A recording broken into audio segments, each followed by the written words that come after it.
a little bit of technical difficulties. Here we are. Erin, welcome to the show. Thank you for coming back and chatting with me. I appreciate it. Good morning, Ashleigh. Yeah, nice to see you again. It's early on your end, huh? Are you you're a morning person? I'm not. I just have a lot of calls in the morning, I find. And as I was kind of rolling out of bed and getting ready, such as it is, I threw on a hoodie. Let's not kid ourselves. But I was thinking, I was like, Ashley's got that Atlantic time zone, the forgotten time zone. And so you've had a whole morning already, and I'm brand new to this day. 100%. You're coming to me from the future.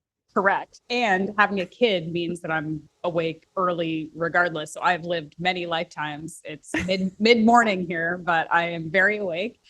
And yes, it is deeply sweater weather right now. So, okay. So we have a lot to dive into, and I kind of really sort of only have like a nebulous idea of where, like what I want, how I want to start. And then we'll see if we can kind of dive down from there. But I've done the intro separately. You are the coaching and curriculum director at the Primal Health Coach Institute. We've worked together because I was one of the proud OGs, one of the first, handful of people to take the very first coaching certification course that the Institute created. Very proud to be one of the sort of first graduating members. And fast forward a few years, I developed some curriculum for you guys, the Strength Training for Women Specialist Certification, which I'm also very proud of and really excited about. And I know that there's some new courses coming out. There's a lot of growth happening, and there's a lot of really kind of, I believe, unique angles to how we are looking to inform and educate future health coaches. And I think it's important because I think that sometimes, or maybe there's the perception that there's sort of a lack of thoughtfulness in terms of how a lot of health coaches may be approaching their work. And I might, maybe that's a generalization. It's just, I'm in the world and I see it and I'm online and I see some of the challenges. I hear some of the challenges from both clients and coaches. There's a lot to sort of unpack and discuss, but I think the Primal Health Coach Institute is really, really trying to be thoughtful and really trying to sort of approach this profession with a lot of intelligence. So with that said, maybe let's dive into some of the problems and some of the challenges. Do you have anything to say before I do. Yeah. I think your line of thinking is interesting here. So for example, like the fitness, okay, let's get into the weeds here a little bit. The fitness industry has been around for a long time, right? I personally been in the fitness industry for 30 years. And I was a little personal trainer, group fitness instructor. And, so think about the personal training industry, which has been around a lot longer than the health coaching industry, which is relatively fledgling. So we have people who've been practicing fitness and nutrition coaching very unofficially for a really long time. Like these folks like me who've been in the industry for 30 years, where there were no parameters of professional conduct, rules, or, code of ethics, scope of practice that didn't really exist. So you've got those people who are like old timers that are now calling themselves health coaches. And then we've got this sort of formalization of the health coaching education and certification process, which is actually kind of new. So there's a lot of discrepancy inside the health coaching and fitness and wellness coaching industry because of this, because health coaching is so new. So you described it as a lack of thoughtfulness, which I think is a good way of putting it. It's almost as though the industry needs to realize that it's trying to legitimize itself, and everybody needs to jump on board at this point. Does that make sense? It does. I don't know how, well, I guess maybe that's what you guys are trying to do. Cause I'm like, I don't know how we do that. Okay. So let me just get into sort of one of the higher level kind of topics that I wanted to, and we can see where we can take it from here.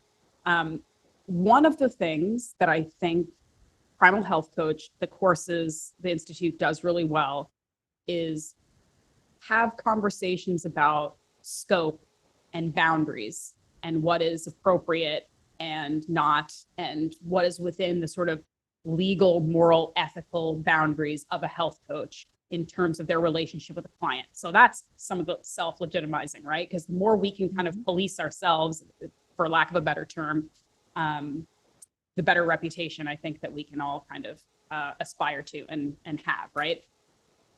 But it's tough because it's one thing to say, it's very clear cut to say, like, we can't diagnose illnesses. We can't obviously prescribe medications. Like, these things are very clear. But it gets a little bit more gray when we're talking about how to build trust and have relationships, I'm using air quotes for the people listening, with our clients, because we know that health coaching, as opposed to maybe like fitness or like bodybuilding prep or whatever, which tends to be much more cut and dry, right? It's like, you want to achieve this look by this much time, or you want to do this, here's a plan, go to town, good luck. Whereas health coaching is such a sort of broader term, right? And it really, I think, for success requires some trust, some mutual appreciation, some level of a relationship that takes time and understanding and care to develop, right? So how do we do that in a way that is appropriate, that also doesn't veer into personal therapy inappropriately? You know, how do we navigate that? Where, and I think this is like, there's like jokes about this on the internet, and I've experienced it. I'm health coach. I'm like, you know, I have a roster of clients right now where it's like, you think this is going to be about telling people what to eat. And of course, it's much more about talking about the stressors in their life and, you know, maybe past trauma and how that informs the way they live their life today and things like that. And, you know, this stuff is interesting. This stuff matters. This stuff is relevant. But how do we as health coaches navigate this stuff? Big question. That's a huge question. Yeah. So first of all, we're not regulated. And that's, we're not a regulated industry inside the wellness healthcare world. We're unregulated, which is in some ways a blessing. I don't know that we want to be regulated, but if we don't want to be regulated, you put it perfectly, we have to kind of self-police. And, you know, this idea of staying in one's lane becomes pretty prominent. So one of the examples that you offered up is, you know, you're working with your clients on what you think is going to be their nutrition, their health. That might include things like sleep and stress. They might show up having reported a past trauma. And now you're thinking, oh, there's something I need to understand. I need to become a trauma-informed coach. I know I saw a certification for that somewhere. I think I got served an ad for that on Instagram, trauma-informed coaching, or how to interpret lab testing, or how to, you know, maybe I should go get this cert. Maybe I should broaden my expertise on that. Personally, as an old coach, like a dinosaur coach, I literally only want to do what I want to do. I have an area of expertise that I really just lock into. And if something exists outside of that expertise, I refer out to other people. That includes trauma, and it certainly definitely includes medical conditions, 100%. There's things I know I can work with people and that I feel comfortable working on with people, and things that I don't. And I think that's maybe sometimes where health coaches get a little confused. They think they should have to help their client with everything. So then they start, and I'm trying to advocate for the coach here who's thinking, who wants to be very, very helpful, wants to be this partner in this relationship. Oh, the client came with this concern. I should go get a certification that I should understand. I should read a blog or listen to a podcast so I know what I'm talking about. I don't want us to feel like we need to be experts right across the board in every wellness modality. It's just not realistic. And it's also, from a professional standards perspective, that gets very murky. So here's the deal. Oftentimes health coaching is described as we are agents for behavior change. You ever heard that one? What do you think of that phrase, honestly?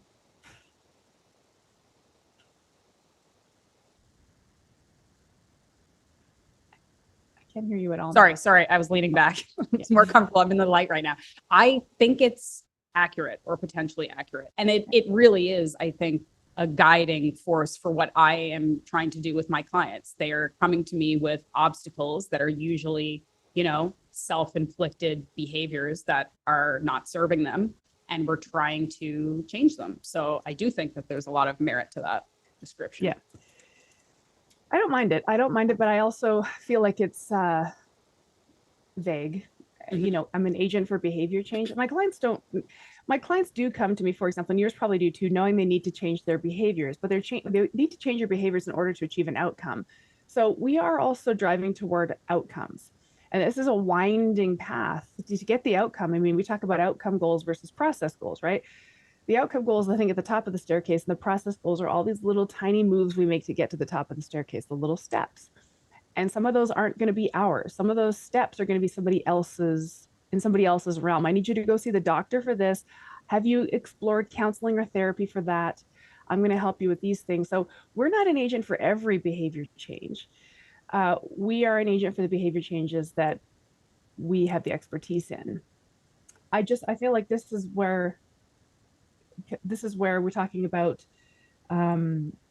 the lack of thoughtfulness, however we're describing this in the coaching industry, what we're seeing, this sort of inconsistency of message, of deliverables, is that. So the self-policing piece is, what do you know? What do you not know? And just know what you know what you don't know. Don't feel like you have to know everything because you don't. And from a business perspective, from a health coaching practice perspective, it's better if you have a very clear structure of what you do. I only do this. I literally do one thing, and I've done one thing for the last 12 years. I'm not looking to broaden my purview as a health coach. I literally do one thing. I'm the expert in this. If you need something else, I can help advocate for you, but I'm not going to do that. That's where I'm starting off with this thought. What's present for you when I riff on that? Honestly, the first thing that comes to mind as you're explaining this is relief for me as a health coach who does 100%. I relate to the idea of sort of, and not to be too dramatic, but you kind of take on some of the baggage that a client brings to you if you care. And it can be overwhelming, and it can feel heavy, and it can feel like, oh, well, geez, there's a lot more to this than, just stop anxious eating. Where do I start here? How am I going to help this person? And it's a relief to have an outside educated source, authority person in this space to remind you of the reality that you don't know everything. You aren't an expert in everything. A lot of this stuff, even if you do have an interest or a background, is not appropriate for you to try to engage in as a health coach. And also, it's funny because I had a conversation with my partner, my husband, recently, who is a coach in his own right in a sort of a different industry. But I was having a similar kind of conversation about how much more to it there is when you're dealing with human beings, complicated, layered human beings trying to solve a problem. And he kind of said something similar to the effect of, like, your job isn't to fix all the problems. Your job is to help them with the thing that they, ostensibly came to you for, that you have the expertise to help them with. And if you undergo a coaching relationship with someone, and at the end of it, they've learned something from you, they've changed something, even if it's small, even if it's, barely tangible, but they took something from that relationship and they're better because of it. They're improved. They have tools, they have resources. That's a win. It's not always about, did I fix this person? Is this person's life better? Like, totally fixed now? It's probably not. But I think sometimes it's reframing. And it's funny because there's like this reflective thing too, where I'm constantly telling my clients, like, you're not trying to be perfect. We're not trying to make you perfect. And you shouldn't also expect to be fixed in a month and fix, the 10, 20, 30 problems you think you have that you're trying to fix. But here I am on the other side thinking I'm supposed to be helping her fix these 10, 20, 30 problems and make her perfect and have no issues. So it's really kind of good self-reflection, I think. Yeah. What I think is useful as well is for coaches to really zoom out, right? Because I think sometimes we can really sort of put this into silos, like one of the silos, the rules and the professional conduct of the coaching relationship, then your marketing efforts and your programming, and there's all these different moving parts to being a coach, but like, it actually is all very interwoven. And what I mean by that is, so like, if a client tracks down my whatever Instagram or something and says, oh, this person, Erin, helps people lose weight, which I do, I guess, sort of. which is kind of what everybody wants. So I'm looking for the next thing to jump on for weight loss. I've done everything that exists, and I'm going to try this now. I'm going to try this Erin girl now. But my intake forms, so now we're getting to programming, sorry. My intake forms aren't like, how much weight do you want to lose? What's your waist circumference? Tell me about every gram of carbohydrate you've eaten. It's like, what do you want your life to look like? Why is that important to you? Give me 3 meaningful goals and tell me why those are important to you, and go deep into why it's important to you. So it's values-based goal setting in the intake form. So my intake forms never say, I want to lose 25 pounds in 3 months. It doesn't say that. People say, I'd like to fit into my cute clothes in my closet. I'd like to feel comfortable in my body. I'd like to stop fussing about food for the first time in my life. I can do all those. I feel 10 out of 10 confident I get you into size smaller pants. Definitely improve your relationship with food. Have you feeling more energetic and vibrant in your body? Yeah, that's in my wheelhouse. If you wanted some kind of a competition prep diet, I don't got you. Like I just don't do that. I don't want to. So I think that we think about the coaching relationship, we do have to think about everything about our messaging, because it starts with that. Who are you as a coach? What do you want to do? Because whatever you want to do, that's what you'll get to do. And you're talking about like what your clients get out of it. Well, I don't know about you, but my clients clock pretty early on that at the end of our time together, they're not actually going to be done. They realize like, oh, we have 12 weeks together. My program is actually quite short. We have 12 weeks together. They're like, oh, I'm not going to lose that 1 pant size in this 12 weeks. I'm learning the skills to then go and continue to lose pant sizes after we're done, which is different than, for example, the dieting industry, which is really kind of got the sensationalistic messaging of lose 30 pounds in 30 days or whatever. So now some health coaches do have those kinds of sensationalistic headlines, which is also completely valid. Like we can have that in the health coaching realm too. It doesn't have to, we can all exist in the realm because we're unregulated. We can do whatever we want. But the coaching relationship, like the way you set it up from beginning to end, from marketing to graduating your client, helps to establish what lane it is you're staying in. For example, so I don't know if this is a helpful example, but sometimes clients will get on calls, and I'm sure maybe you've heard this too, and they'll be reporting some kind of like failure. That's their language, right? Whatever. This is where I screwed up. And we'll talk about, okay, well, take me through that. Like, what happened? Like, what? Nope. Just with curiosity, let's play the tape. What happened? And they'll say, well, I did this, then I ate that, and then I said F it, and then I had the whole bag, and then now here we are, I'm starting again. And then they'll say something like, it's just my mindset. I just need to work on my mindset. Clients will evoke this idea of like my mindset. So then I think, oh, I need to like help people with their mindset. I don't even know what that is. I don't even know what that is. What is a mindset? Like, I don't know if you know what if somebody says mindset to you, I don't know if you know what it is. So the long and the short of it is I'm going to hire into my business a mindset coach, because if my clients think they need help with their mindset and I don't necessarily immediately know how to do that, it's not in my lane. I'm going to get somebody else who can come in and do mindset. But like clients show up thinking that they know what they need. And then sometimes we feel like we have to jump to deliver what they need, but we can't always do that. In some cases, it's potentially illegal. You're going to get in trouble. In other cases, it's just going to be a drag. I don't want to pretend to be a mindset coach. I don't know how to be a mindset coach. So I don't want to do it. So somebody else can do it. Do you know what I mean? So there's like a spectrum there of why we need to stay in our lane and establish what our lane is.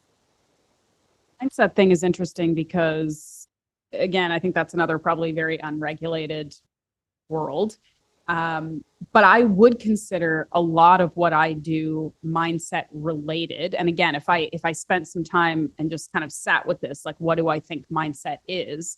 That takes a little bit more time to parse out. But I do believe that there is an element of changing people's mentality or approach to how they feel about themselves as it relates to their health and their wellness. Because my sort of avatar client tends to be a woman who, in addition to all the other things going on, judges themselves very harshly and judges themselves, good or bad based on how they feel about how they look. And so whatever it is that they're coming to me, whether it's figuring out how to eat to fuel muscle growth or how to exercise so they're not overtraining and beating down their body. These are all very common themes in the people that I work with. There's also this undercurrent of helping them appreciate their bodies, appreciate themselves, not judge themselves so harshly. All of these things are, I believe, part of the mindset piece.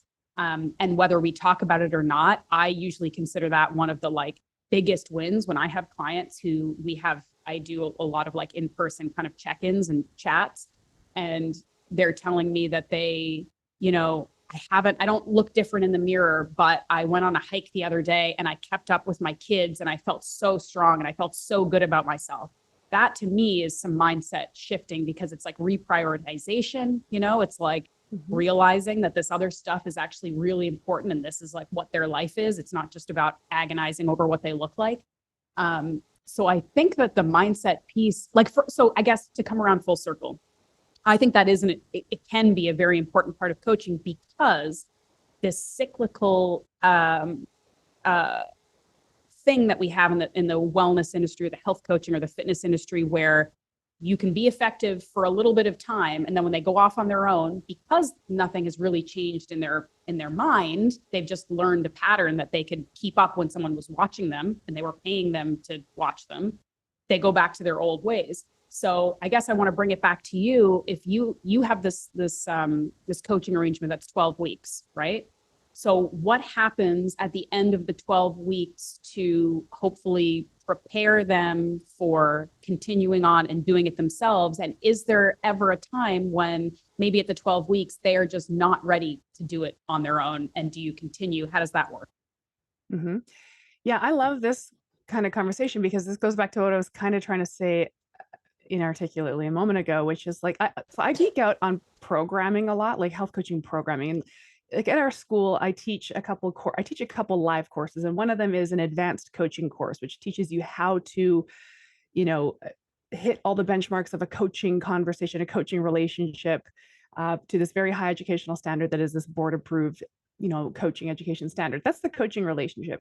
The other thing I teach, which I think is as important, is a course that teaches clients to launch a product, their coaching product. I'm going to use the word product because I just think it's easier to sort of wrap your head around. Like, my 12-week coaching program is the thing that I sell people. Here's the thing that I made that I'm selling. It has a price tag. It has some features and benefits. And it's like buying a computer at the Apple store, right? Here's the thing I buy. Here's the price tag. But the product for me isn't just like a sales and marketing thing. This is about your delivery of your expertise. So what are you the expert in? And this is just in-house language, okay? This is just in-house language. I want you to step up as the world leading expert in something, whatever it is, okay? You don't have to go out there. Please don't put that in your Instagram bio. This is just for you to embody this. I'm an expert in this. And as granular as you can get is great, is better, right? For who said he wanted to focus on heart health for men. I was like, oh, yeah, I don't think people are really Googling that. I'm sorry. Like, who's going to buy heart health for men? And the story unfolded. This man had a heart attack, and he had a heart attack, survived it, then changed his whole lifestyle so as not to have a second heart attack. I was like, haha, you're an expert in preventing the second heart attack. That's cool. Like, that's an interesting program. Now you can build something that you can sell to men and help men who've had a heart attack and don't want a second. So anyways, I have my expertise as well, which is essentially in the realm of solving mild insulin resistance. So I can say that in-house, I solve mild insulin resistance. I don't say that in my front-facing marketing language because I can't solve a mild insulin resistance is not a diagnosed disease state. It's the opposite of a diagnosed disease state. It's the state that most overweight middle-aged people are walking around in, but there's just they're subclinical for prediabetes. So there's no diagnosis there. But if I said I solve mild insulin resistance, nobody knows that they're mildly insulin resistant, but they are. So in 12 weeks, I help them change sort of their metabolic function so that they are no longer mildly insulin resistant. And I can pick up on that based on what they're telling me in coaching calls around their appetite, their cravings, their energy, their relationship with food. They're sleeping better, their pants fit better. they're less puffy. There's a lot of just improvements that show up, and I have like over 2,000 clients under my belt that I can, there's predictability to what happens in this 12 weeks. I can see, okay, great, you've hit that benchmark, you've hit that benchmark, it's working, it's working. At the end of 12 weeks, what I want them to have is self-efficacy. Did you learn everything? Do you know how to navigate every situation? Oh, you had Thanksgiving dinner. Oh, you had a beach vacation for a week. Oh, your mother-in-law came to stay with you for a week. We navigated situations. We get really into the weeds of situations because that's what derails people from every effort. Is I was doing so good until, at least in my clientele, probably nurse and probably a lot of people's, I was doing good until. So we go through all these untils. I'm really just handling people's untils. I barely, like, I talk about food. I deliver the food and movement and lifestyle education in an online course that everybody gets access to. But in the coaching conversations, it's like, hit me with your situations. Let's solve these. So by the end of 12 weeks, they're feeling better. They've definitely reversed their, they've sort of solved for their mild insulin resistance. They're probably feeling a little more comfortable in their clothes, and they know they can keep doing it. They know they can keep doing it. Everything I just did for 12 weeks, I can keep doing this. That's easy. I figured everything out. Some of my clients, just to close the loop on this, do then re-enroll in month to month, because some clients do ultimately say, I love everything I've learned. I don't know if I can do it myself. I don't feel 10 out of 10 confident. We have that conversation. How, on a scale of 1 to 10, how confident do you feel that you can go and do this on your own? If they say anything less than a 7, it's like, well, we should keep going together then, because that confidence is what I want from them. You know, it probably sounds weird to say this, but I care much less about what size pants you manage to squeeze into at the end of my program. I'm just more happy if you get it and you're like, I understand this. I could do this for the rest of my life. Like, self-efficacy is the outcome of every coaching relationship. I don't know if it's like that in every. It's not like that in every part of health coaching and fitness coaching. Like, when I was with my personal trainer, it wasn't like, you get fitter and the workouts get harder. You get fitter and the workouts get harder. There's no like, okay, you're done, but I think with health coaching, it's different. People do want eventually to liberate themselves, or not liberate themselves, to trust themselves to carry on in their own life, making healthy behaviors without needing their coach eventually. So I am a staunch advocate for getting to a point where you can graduate your clients. So they're not kind of, laboring in your month to month program forever and ever. That's not the spirit of self-efficacy. So that to me is the outcome that we should all be looking for, regardless of what your specialty is. Completely agree. I don't think there's anything more important in this relationship than helping people become empowered with knowledge and being able to make their own decisions rather than having us guide them. I think that's incredibly important. I'd love for you to talk a little bit more about the walking people through the I was doing good until, because that is, like one of the biggest ongoing continuing challenges that people have. And, from every level of experience and understanding of health, it's still a thing. And I think that again goes back to this buzzword of like mindset, because I think one of the things that's like personally that I've improved, because I have this too, when I come from like a much more sort of aesthetic and performance-based fitness background where it was all very black and white. It was very easy to do things perfectly, and it was very easy to go off the rails. And it's a lot harder to be sort of just living your life and being healthy most of the time, and troubleshooting and sort of living a balanced life, whatever that means for you.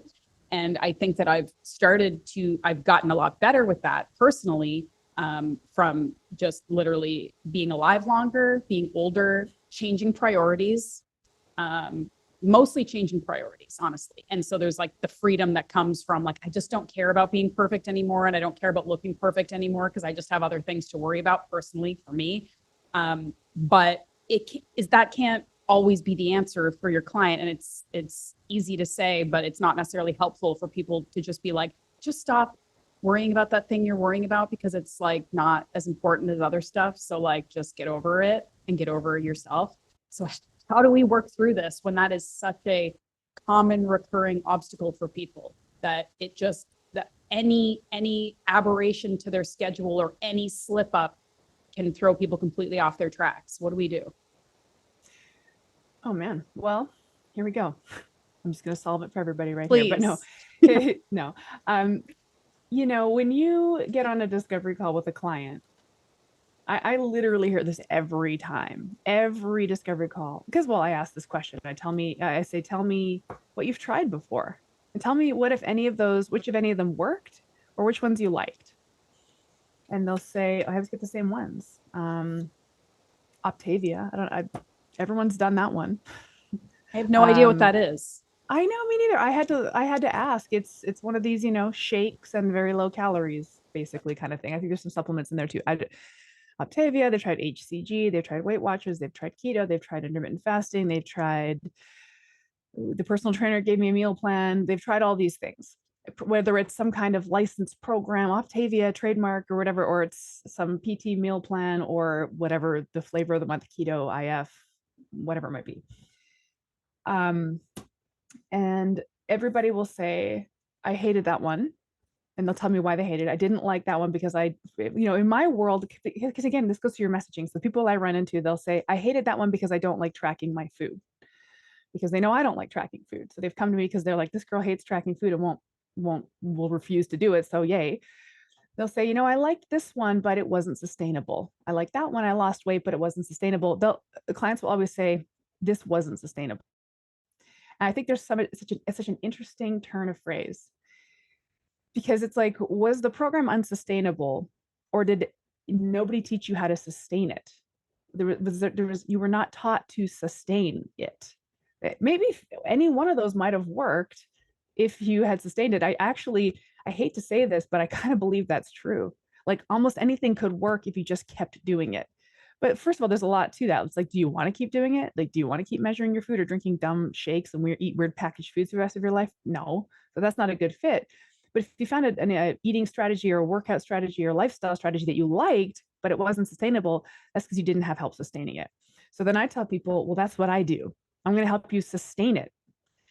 So you have to meet me halfway though, because I'm waiting here for you to tell me where you're falling down. And then when you fall down, we're going to pick back up. We're going to play the tape. Like, okay, what happened? Like, no, with no judgment, only curiosity. Like, let's play that tape. What happened?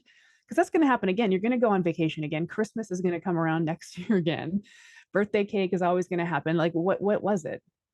And it's sort of like I have this little soundbite inside my curriculum, which is the key to success is failure.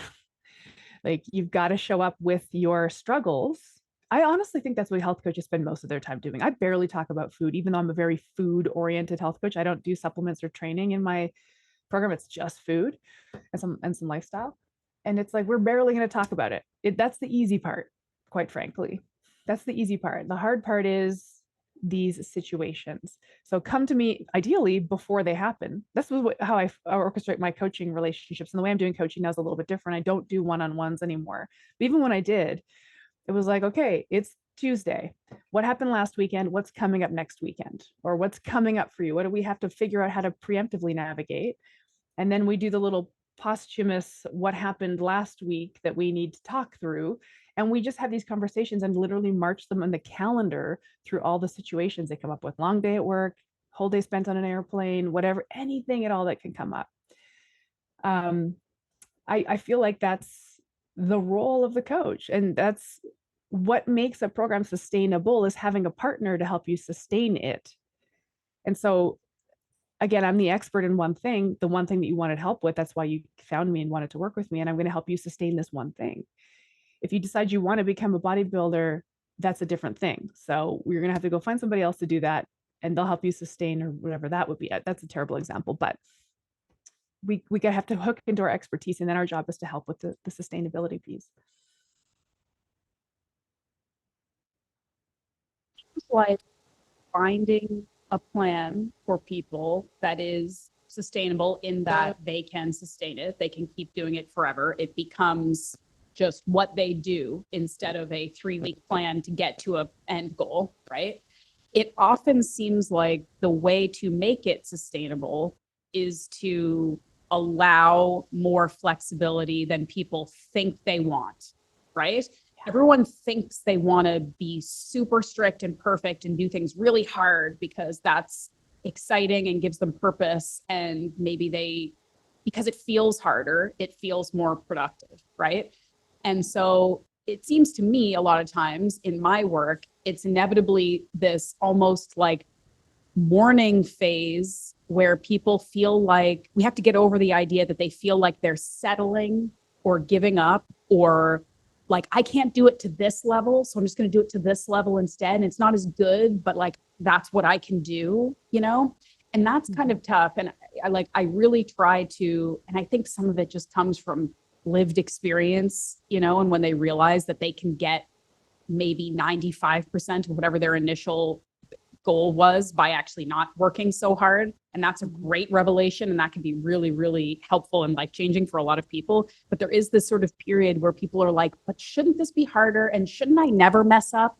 And shouldn't I feel like a failure when I mess up? Because if I don't feel like a failure, then am I even working hard? You know what I mean? That's a really, I feel like that's a really big element. Like, how do you have any insights into how we can, I don't know, like work through these, tell me about what happened. Tell me about Christmas. Tell me about the birthday without it being like this conversation about failure or working harder, or I'm just settling because I had cake. So I guess I'm not as good as other people. I'm just going to be somebody who eats cake. And do you know what I mean? I do. I love how you framed that. This sort of having to reconcile that just because it's not hard doesn't mean it's not working or right, something or effective. Yeah. Gosh, this conversation, because I push back on hard a lot. Like, okay, 75 hard, catch me never doing that.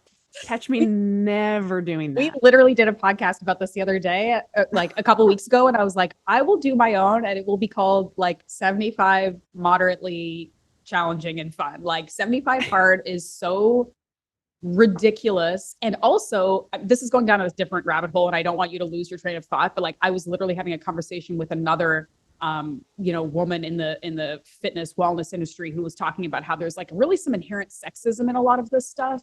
And in a lot of a lot of these like bro podcasts that are talking about like your morning routine. And if you don't wake up at 5 and read 50 pages of a book and do an hour workout, you're a waste of space and you suck. And it's like, talk to, I don't know, mothers, for example, and not just mothers that are busy people, but like talk to people who aren't, I don't know, single 25-year-old men and tell them that this is the schedule they have to do or else they're a failure. It's so narrow, you know, and so ridiculous. But anyway, sorry, I got off track, but just 75 hard is dumb. Okay. Continue. It is dumb. But this idea, this sort of idea of hard versus easy is interesting, right? Because again, this really depends on who you're working with, I suppose. I had this argument with a guy at a conference who marched up to our trade show booth and kind of said, the problem with people is they're too weak and lazy and they're not disciplined enough and they need more discipline. I was like, you're talking to the wrong person, because I do not agree with you at all. But I don't work with it. He works with military guys and I work with women who've been dieting for 30 years. That's very different, right? So, but like when we have conversations about, if I had a client who showed up for a coaching call yesterday and she said, I want to talk about feeling discouraged. I was like, yes, let's go. And she's great. She said, so I had some great results. Remember last week I was on the call and I was so excited because I took my measurements and I had lost a couple inches. And I was so excited because like my body was changing and I wasn't even really doing anything. I personally extracted this woman from Weight Watchers hell. Like I did that. She was obsessed with her points and lived her life by her points for her whole life. And she didn't want to do it anymore because it's too damn hard, right? That wasn't her. That's ultimately why she didn't want to do it anymore. If she could have kept doing it, she would have, but she couldn't because it was too hard, unsustainable, too hard. Same thing as far as I'm concerned. Anyhow, so she said, this week, I feel like it's not working. And I said, well, tell me more about that. Have your measurements increased? She said, no. I said, has the eating program become harder? She said, no, it's still easy.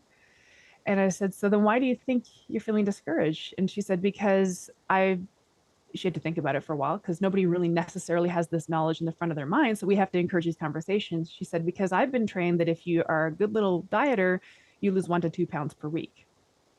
It's supposed to go down in a perfectly predictable downward slope. And I'm kind of in this plateau, which is somebody evoked the word plateau in her brain. Like, this is such a diet well, we're going to get into diet culture, but this is there's the diet culture terminology, like the plateau. Like you're not in a plateau. Your body just isn't ready to let go of the next inch yet, but it will if you keep going, just like it did for that inch. The next inch is coming, but right now the skill to master is patience. That's hard, right? What's hard, there's so many hard things in the wellness industry because it's such a fraught, overblown, bloated, problematic industry in a lot of ways. Um, and everything about it is hard. Everything about it feels hard to people. And so to your point, it's like it's supposed to suck. It's supposed to feel hard. And this client was like, maybe I should diet harder to get that next inch. It's like, but you didn't diet hard for the first inch. Why should the next inch require more hard? She's like, I don't know why I said that. She doesn't even know why she said it. She doesn't know why she needs it to be harder. Nobody knows why.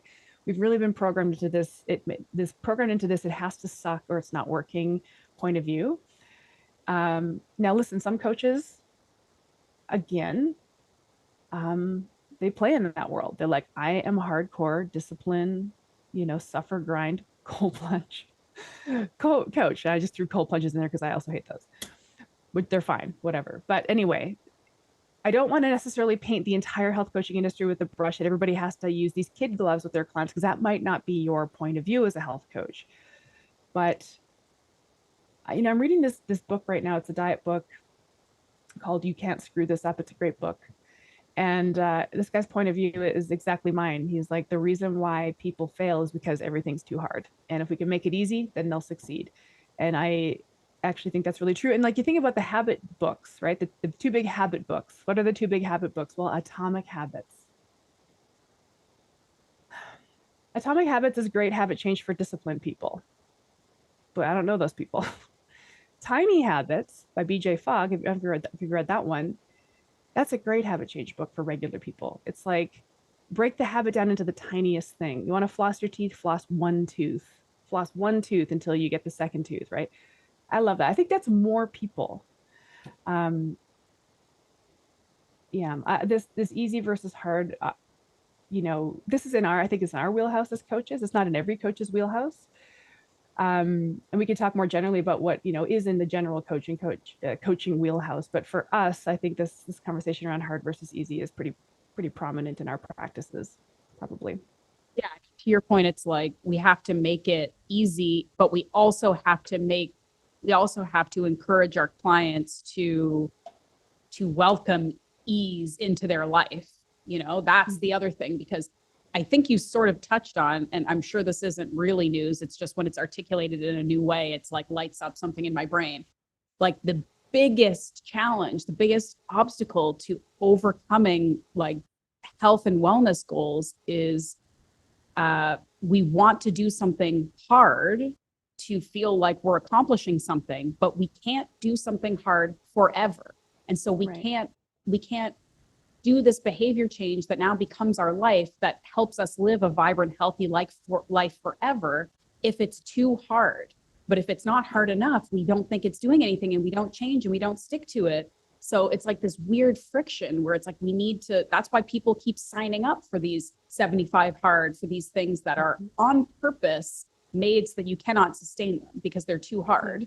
And we sign up for 2 of those a year and we hope that we can kind of like string ourselves along until the next time to feel good, like we're doing something, because we can't accept that it doesn't have to be so hard. You can it can feel effortless sometimes and still be good and good for you. Imagine, that is a really kind of hard. It's a difficult, challenging concept to take on because again, this industry, to your point, that has a lot of problems, has really taught us the opposite. It's really taught us that we have to be suffering to see progress. I have hope, though. I think that health consumers, and well, at least, my health consumers are my peers, right? There's women in their late 40s who have been through this ringer since they were in their teens, ostensibly. It's like, I'm done, right? But they definitely, like this client I mentioned, she slides back into it's not working. And I would say, literally, what do you think would get it working? Well, maybe if we did some kind of crash diet, it could get it moving again. I'm like, okay, do you want to do that? And she said, no, I'm good. That's all she needed. She needed to remember that, no, I don't want to do that anymore. But the crash dieting world is going to try to claw her back every few weeks. And I know that. I literally say that to people. Like, hey, you've been programmed into believing that this is supposed to suck. And that that monster is going to get its inky little tendrils into your brain all the time. And that's fine. I'm open to it. I'm patient to that. Right. So bring it into the conversation when you can. And I always encourage my clients, like, every single thing that you're feeling, bring it into the coaching conversation. Like, just put it out there, name and tame it. That's something that a lot of folks have never had before. And that's the beautiful thing about health coaching is that it is a relationship. You know, you used air quotes when you described your coaching relationships before. There's no air quotes. That's 100% a relationship. And that's the relationship is the thing that they've probably never had before. They had somebody dispensing a plan or a program or points, and maybe they'd show up for the meetings or whatever it was, or, you know, submit their progress pictures to their physique coach. But that's not really a relationship in the purest form. And I always, like, again, it's complete 50-50. Like, I'm coming with my expertise, you're coming with your expertise, and we're co-creating, and Sally's program is going to be different than Jane's program, different than, you know, everyone's program is different because they're unique individuals. The executing on the program, the execution is the hard part. So we have to make it easy because they've had enough hard in their lives, quite frankly. Yeah, I'm glad we kind of brought this around full circle, because it does go back to sort of my thoughts at the beginning about what kind of connection and understanding helps make that relationship better and more effective. And I have found a lot in my like more recent experience coaching, as my coaching work has evolved. There are times when I feel like I am not bringing enough to the table because I don't ascribe to the get ripped in 30 days thing. I don't do any of that like rapid transformation stuff. Again, that's not something that I want to do. And I would much rather do it more low and slow and help change people at a sort of what I think to be a deeper and more long lasting level. And sometimes I feel like going back to those foundational principles that I give out, and you and a lot of people, we give out this information freely, for free, all the time. So I'm like, why is this person paying me when literally all of the actual advice I'm giving is available free in the world? And I come back to, I think that the unique value that I bring is me and my relationship with you, and the fact that I care and that I'm willing to listen and talk and help and troubleshoot. And other people can do that too. And that's their unique value add, that it's them doing it. So I have to kind of keep coming back to that part, that the human connection, I think, is one of, if not the key to successful health coaching. Because to your point, the other stuff is very transactional. And I could transactionally just send somebody a PDF with like, you have to eat this way and go walk around and sleep this much. You have to do it, go do it. That's transactional. But when I can look at somebody in the eyes and talk to them and hear their challenges and help them work it out without judgment, with interest in helping, you know, helping somebody feel better, that's really, I think, ultimately what the health coaching world should be, right? Yep. You're a person, not a program. And it's literally true that people want to work with you because of something you said and the way you said it. And it's the know, like, and trust. And I think that's a beautiful thing. I hesitate to even say that because that gets into the realm now of like marketing and putting yourself out there. We're not even talking about that, but it's like, this is why you have to establish yourself as a clear expert in something and then just double down on that message. Like, even if you say the same thing into your Instagram stories every day, great. Then the people who it's meant for will like it. The people who it's not meant for are going to leave. So the people who end up in your client roster are the people who like you and appreciate your approach. And they literally, my clients don't necessarily, they don't ask me what, they don't really seem to care what type of eating philosophy I subscribe to. They're like, it seems paleo-ish. I'm like, yeah, it's paleo-ish. They don't care what my credential is. They don't care how much training I've had. They just kind of like my approach. They like your approach. It is a relationship 100%. They have to like you. and trust that you have the solution. And implementation, as we've already, we already know this, implementation, execution is the hard part. Information's not the hard part. Information is everywhere. So this just, I think this is really empowering for coaches, because we go back to like, kind of, we danced around the edges of this before in the conversation, which is like, I know some things, but I don't know everything. Maybe I need to know everything in order to be a mastermind coach. Maybe I should go and get this client to do this lab test or this food sensitivity test or this GI map, so we can. And this is, so I just don't think this is what people need. Like, quite frankly, I don't think people need more diagnoses, more things to be afraid of, more things to. Nobody needs to poop on a stick. Yeah. Get healthy. I'm sorry, but like, what, like, we've tried that. We've over-programmed people to smithereens at this point. They're becoming done with it. So like, I'm a person, not a program is a soundbite that I always remind my clients, like, yeah, it's a relationship purely. Yep. Yeah, you're right. And I mean, just to throw more sound bites out there, it's like the whole majoring in the minors thing. Like, a lot of people want to poop on a stick because they don't want to deal with their stress or sleep better or what have you, right? Because that stuff is more, it's harder to do. Yeah. And we really, really are excited by this, like, do this one thing and get this piece of information, and then you can like create some weird, fun, crazy plan based on that. It's very tempting. It's very tempting. Yeah. To kind of like nitpick. Yeah. You made me think of something that comes up every now and then in client conversations. I don't know if you've ever had this, but this happens to me with a relative frequency, where the client will be in my program and they're brand new.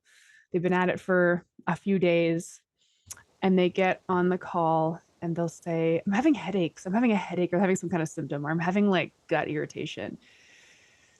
Is that because of this eating program? Is there something that I should adjust? I'm like, well, let's see, you're having headaches. Could be because you've changed the way you're eating. Possible. Could be because you didn't sleep well last night. Could be because you're dehydrated. Could be because the barometric pressure changed. Could be because your immune system's fighting off an illness. It could be 1,000 things. But we do leap to wanting the solution, and in some ways trained to put the blame on very specific things, like, what lever can I pull to make this headache go away, or whatever. What lever can I pull to make my waist circumference shrink? And again, like, I think for you and I, the space we play in, we're in training the skill of patience into our clients, which is not a romanticized feature in the health and wellness industry. And it's not their fault. It's not their fault that they believe that the body responds instantly to things, because that's been really, really glorified. I was listening to a podcast with, I won't like name drop this person, but this person used to be one of the main figureheads of the Beachbody programs. And you do these infomercials. And of course, in those fitness infomercials, you see people who have these dramatic results on the Nordic track, or whatever the thing is, this video workout program. And she said, we would put them on bodybuilder diets, basically they're on a competition. These regular people go on a competition prep diet, complete with the tan, by the way, complete with the fake tan for the after picture. Yeah. And they weren't even using the machine or the workout that was being marketed. And of course, like, on some level, we all like know that. We're like, oh yeah, this is all like a dog and pony show, but the programming still runs really deep for our clients. So I wonder, Ashleigh, if you have a sense of your audience, how many people listening are the kind of coaches that we are, versus how many people listening are the coaches who do more prescriptive, intense, by the book? Because I don't think there's anything wrong with that approach either. It's worked in some corners of the health and wellness world for a long time too, right? I mean, who's listening to this? Who is this resonating with, and this conversation maybe not resonating with? I think I'd love some feedback for those who are listening. I would love for you to send some emails or some DMs and tell us who you are and what you thought of this conversation, because I know that I have plenty of health coaches who listen, but I'm almost more interested in the audience, the client or potential client audience that's listening, that is hearing sort of a peek behind the scenes and hearing about maybe the challenges or the insecurities or the obstacles or the learning processes that the coaches are going through. I will be really interested to hear. But one thing that I also think is kind of unique is this podcast. You know, this is my podcast, and I do a lot of solo like interviews like this. But in the last year, I sort of rebranded. I brought in my co-host, who's my business partner for the strength training program that I created, Rachel, and she tends to be a little bit more on the like data gathering, meticulous, a little bit more of the like hard, intense side of things. That is her personality. Like I will give her like an Excel spreadsheet for Christmas and that will like make her happy. Like it's just her personality. We joke about it. She likes data. She likes nerding out on things. And I do think, and I don't want to sound condescending in any way. She's not here to defend herself. I love her. She's so smart. She knows so much. But I wonder, again, not to sound condescending, if there's a bit of like an age and experience thing. She's like almost a decade younger than me. And when I was her age, God, I hate even the words coming out of my mouth, but it's true. When I was her age, I was a lot more about just being sort of anal about stuff and being really data driven and being really hardcore. And in the following years, I just maybe changed some things and I had some other things come into my life and I don't have the time or the preference for it anymore. And that's why I don't say it's across the board bad. And I really get angry. This is like another whole conversation. And I don't want to throw any particular people under the bus, but it really rubs me the wrong way when fitness and wellness authority figures speak about different programs or ideas or whatever with this really, really condescending, angry, you're dumb if you do it tone, especially when they come from the approach of, I used to do this and it was stupid. And so now I'm telling everybody how stupid it is. Because I'm like, how can you be so judgmental of people who had the exact same thought process as you that are in different places in their life? If you want to help people circumvent this and not do the stupid thing you did, telling them they're dumb and how dumb it is not the best way to reach people. Like you have the benefit of wisdom and experience. Be compassionate and kind and thoughtful to people. Like, again, I have a client right now who told me very sheepishly recently that she signed up for 75 Hard.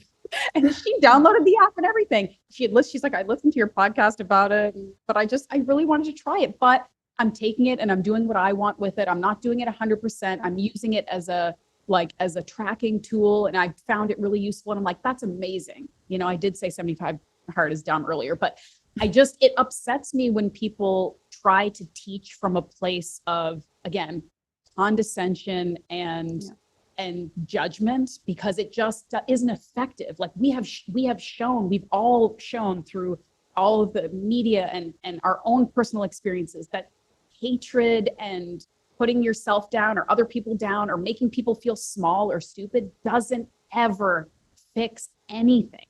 Yeah. So I don't know. I mean, I really went a lot of different ways with this conversation, but and again, just to close the loop. So going back to, Rachel, because she has that younger, kind of more in the thick of things, very interested in learning and using my body as a sort of experimental tool and all of that stuff, we can kind of play off each other a little bit. And I think that the podcast, because of that, attracts all the different walks of life, because the people who maybe gravitate more towards like, I really want to like nerd out and do all this crazy stuff and try all these crazy workouts, they maybe go towards Rachel. And the people who are like, I just want to like eat more protein and like squat and get strong or whatever, maybe they might be more interested in what I'm talking about. So I'd be really interested to hear what folks think of this podcast and what they've taken from it. Anyway. Yeah. Well, the clarity message comes in. So, I have at least 3 clients on my roster who sheepishly came to me and told me that they started taking Ozempic. And it's like, I got you. Don't worry. I'm not gonna pharma shame you. Mm-hmm. We'll work on it.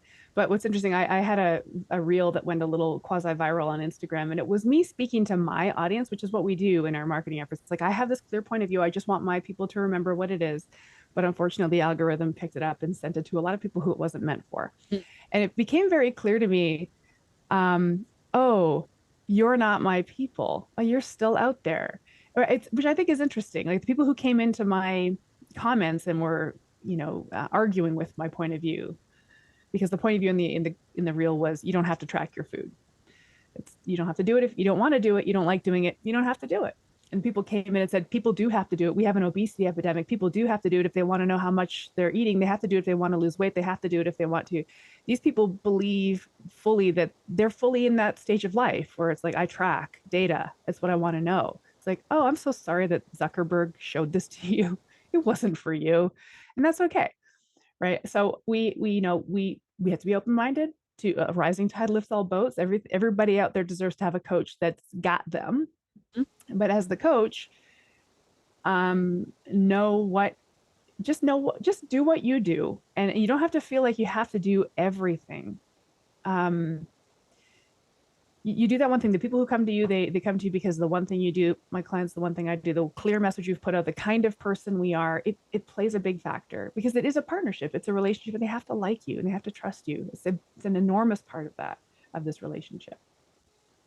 Yeah, I love it. I don't want anything that I put online to go viral for that very reason, because I don't want to have to deal with all the people who just came online to like hate something that wasn't for them in the first place. Like, you don't see me going on to like, I don't know, other people's Instagram, it's like, I'm not going to go and like get mad at some like vegans or people who really like exactly Taylor Swift or something. I'm like, that's not for me. So I'm just going to ignore. It's fine. But I guess that's one of the downsides to social media. It happens. I would not wish a viral reel on my worst enemy. No. It was a horrendous few days, but anyway, we survived. Yeah. Yuck. Okay. Well, we are coming up on time here. Are you able to tease or talk a little bit about some of the things going on with Primal Health Coach Institute, like any of the new stuff? Are we allowed to talk about it at all, or? Yes. Okay. Yeah. Let's talk about it. Well, let's see. So we, in the last year, we launched a bunch of specialty courses, and yours was one of them. Mm-hmm. Strength training for women, certification course, awesome course for coaches that work with women on strength training for strength. I mean, it's so interesting because like this narrative is getting stronger. Dr. Gabrielle Lyon's book just came out. She's hitting the whole podcast circuit. It's like, oh, women should lift weights. And I'm seeing way more of it. Like young girls in the weight room. When I go to the gym, I'm like, yes. Absolutely. So this is exciting time for women in strength training.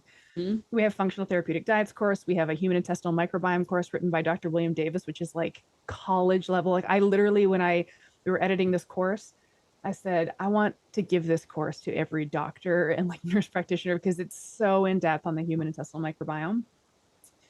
So we have these specialty certs that we've been really focusing on. We have one coming out shortly. It's a therapeutic ketogenic diets course, like an applied ketogenic diet program. So, we're seeing low carb keto diets working for a lot of chronic health conditions. And so we one of our sort of brand promises as a school is that we want to keep this whole thing very sensible.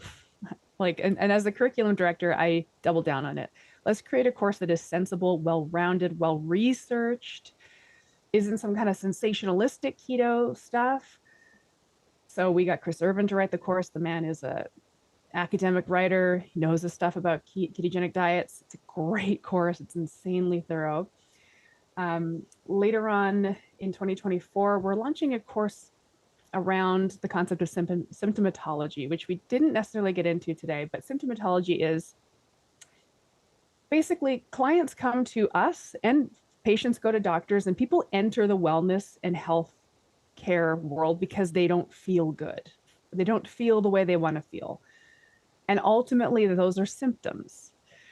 Symptoms, I'm using air quotes now for sure, because we don't want to get this down into the medical realm, but the way people feel, aka symptoms, that is in the purview of a health coach. We help people to feel differently. Not always, though. Not all symptoms are in our wheelhouse. Some symptoms we need to teach coaches how to escalate that to an appropriate medical practitioner. So Primal Health Coach Institute will always, always, always double down on health coaching scope of practice and the things we are not allowed to do.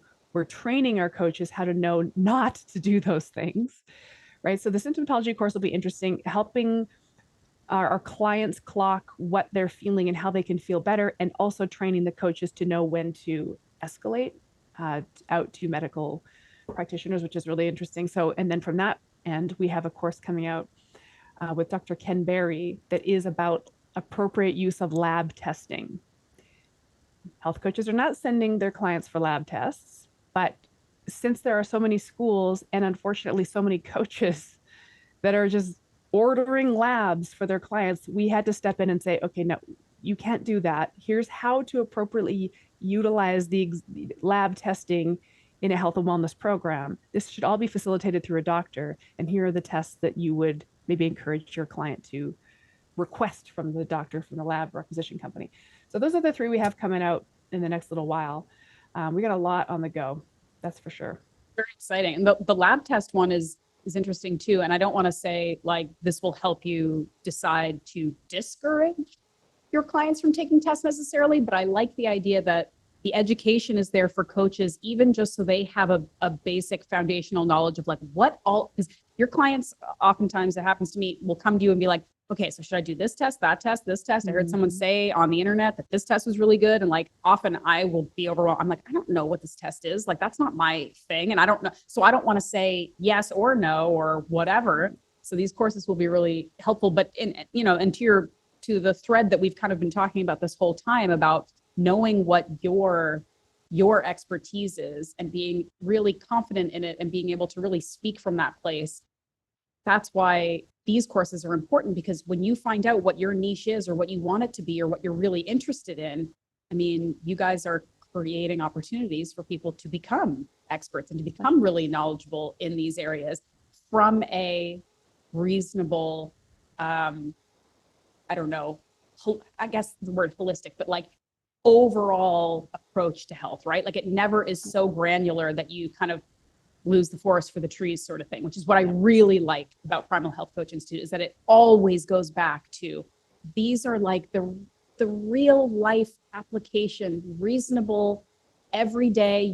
Any client can go and take this stuff and run with it right now to feel better. It doesn't have to be, you can get granular. A lot of the stuff, to your point, is like, there's a lot of information. There's a lot of stuff you can really dig deep if you want to, but it's still based on this foundation of like, what does real health and vitality and robustness look like in a human being? And let's really focus on those. And then, okay, you want to go down the keto tangent, you want to go down the strength training tangent, you want to, here you go. Anyway, big fan of you guys, big fan of all the work. And so proud to be a part of it. Honestly, like I still like this virtual summit, which I think when this goes live, I think the virtual summit will have happened. And I don't know if people can like access it after the fact. Do you know if that's a thing? Okay, cool. Yep. So we'll put something in the show notes, but it's still like a pinch me moment that I get to be a part of this. When I think about when I started my health coaching journey, when I started this like podcast, when I decided to take what I liked to learn about and make a career out of it, I was just 100% looking up to these organizations, these individuals, these people. And now I get to be a part of it. And I'm so grateful and happy and proud to be a part of it. So it's an awesome experience for me. So cool. That's it. We're grateful to have you. Yeah. All right, Erin, thank you so much for your time. And based on any interesting feedback that we get from this podcast, maybe I'll ask you to come back on and we can go down a different rabbit hole. Sounds great. Can't wait. All right.